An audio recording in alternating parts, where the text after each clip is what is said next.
e vi ringrazio tutti, finora siete stati effettivamente molto, molto disciplinati e vi ringrazio per questo, perché ci dà modo poi di rintervenire e dopo ho finito vedremo un attimo anche i commenti che ci vengono forniti dal pubblico che sta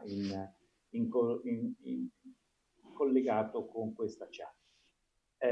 Mi sembra molto bello quello che ci ha detto anche Giulio. Io soprattutto mi ricordo di Inclusify, che per la prima volta ho portato io a casa tanti anni fa, e questo diventa per me motivo di orgoglio sapere che ora diventerà realtà, perché appunto parla, come diceva anche il Messier Sanon, di piccolissime e medie imprese, di piccolissime microimprese del settore semiformale, che più di ogni altro è colpito quando il mercato normale viene a cadere dovuto a eventi esterni molto molto importanti.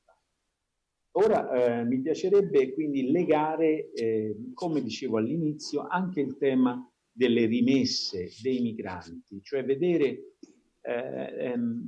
la diaspora e le rimesse come un add-on, e quindi come per esempio potremmo ipotizzare che alcune rimesse per la parte che vanno in savings e not in consumption, quindi come le rimesse potrebbero giocare, se garantite per esempio da un fondo quale quello ci ha illustrato Valeria, come le rimesse potrebbero aggiungersi, garantite, ripeto, perché stiamo parlando di risparmi di persone che lavorano e che mandano i loro risparmi, quindi dobbiamo garantirli in qualche modo, ma appunto questi fondi potrebbero servire a garantire e quindi aumentare la magnitudine, aumentare la taglia di queste operazioni. Chiediamo se ci sono esperienze di questo tipo comparabili a un esperto che è Monsieur Olivier Cabat, chef de projet migration de l'Agence française pour le développement. Monsieur, bonjour. Pour 7 minutes. Je vous remercie. J'avais prévu un PowerPoint. Je ne sais pas s'il est possible de le diffuser, mais sinon, je vais me débrouiller sans. Donc, je remercie Cléophas pour l'invitation. Je suis Olivier Cabat, en charge des projets migration à l'AFD à Paris. Donc, je vais vous parler des transferts des diasporas. Commencer peut-être par resituer un peu quels sont ces transferts. En France, vers l'Afrique, c'est 7 milliards de dollars annuels. D'Italie vers l'Afrique, c'est à peu près 3,7 milliards annuels. Et on estime ces montants à peu près valant 3 fois l'aide publique au développement. Ces transferts de fonds sont principalement utilisés pour la consommation courante des familles, mais on estime grosso modo que dans les pays anglophones, environ 30% sont utilisés à dimension productive, et dans les pays plutôt francophones, 10 à 15% sont utilisés de manière productive. On a réalisé une enquête pendant le confinement ici en France pour mesurer un peu l'impact de la crise Covid sur ces transferts de fonds. Donc, on a grosso modo 2 gros éléments qui sont sortis de cette enquête.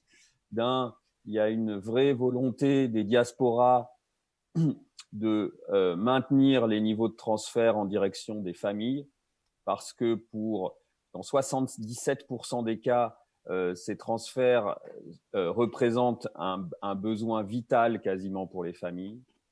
Le deuxième chose, c'est qu'il y a une augmentation forte des outils digitaux de transfert, et c'est assez logique avec le confinement, une augmentation d'à peu près 30% de cette utilisation des outils digitaux de transfert, donc les sites Internet, mais aussi le mobile banking.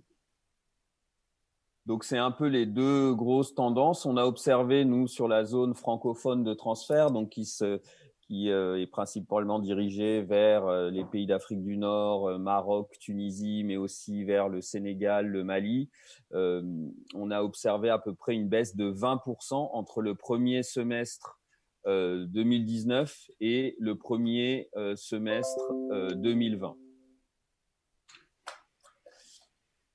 Voilà, une fois qu'on a un peu décrit cette caractéristique des transferts, nous, à l'Agence française de développement, donc on a deux manières d'agir en direction des transferts des migrants et on a deux outils principaux qu'on développe. Un qui fonctionne depuis une quinzaine d'années. Donc, c'est un programme qui cofinance les projets dans les collectivités locales des pays d'origine, des projets de développement, donc des projets solidaires dans le domaine de la santé, de l'éducation. Donc, il s'agit des exemples qu'on connaît du 1 pour 2 ou 1 pour 3, notamment en Amérique latine, c'est-à-dire à chaque fois que les migrants mettent 1 euro dans un projet villageois, l'AFD met 2 euros. On a d'ailleurs un projet en ce moment au Sénégal qui est cofinancé par l'Union européenne, qui s'appelle le Programme d'appui aux solidarités pour le développement. Et puis, on a une deuxième initiative qui s'adresse plus à l'épargne et à l'investissement des diasporas, donc qui s'appelle DiasDev. Et là, l'objet, il est de 3 types.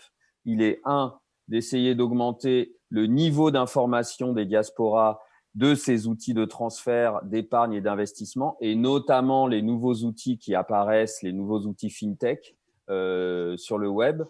Donc, deuxièmement, d'accompagner le développement de ces nouveaux opérateurs numériques. Ils sont nombreux, ils sont émergents. Il y a des gros problèmes concernant la réglementation puisqu'on est sur des dispositifs qui sont à cheval sur 2 espaces. Et puis, ils ont aussi des problèmes commerciaux, des problèmes techniques, des problèmes juridiques à régler.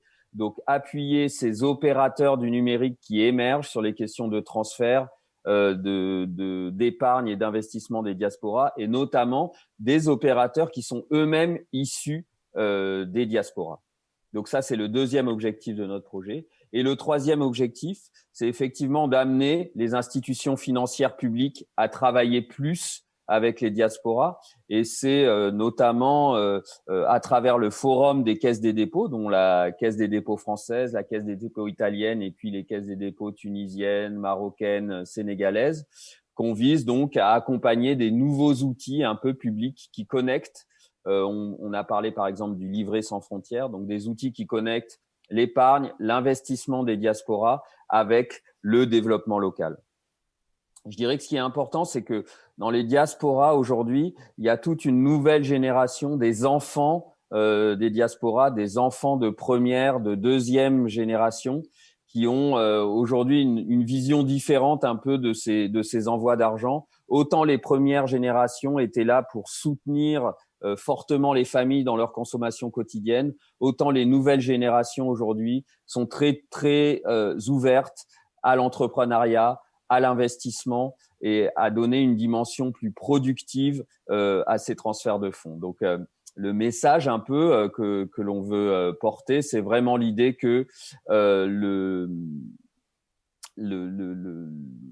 les transferts, les apports des diasporas au développement doivent vraiment être connectés à l'action des agences publiques de développement, que ce soit pour les actions de solidarité, que ce soit pour l'accompagnement de l'économie du secteur privé. Voilà, je vous remercie.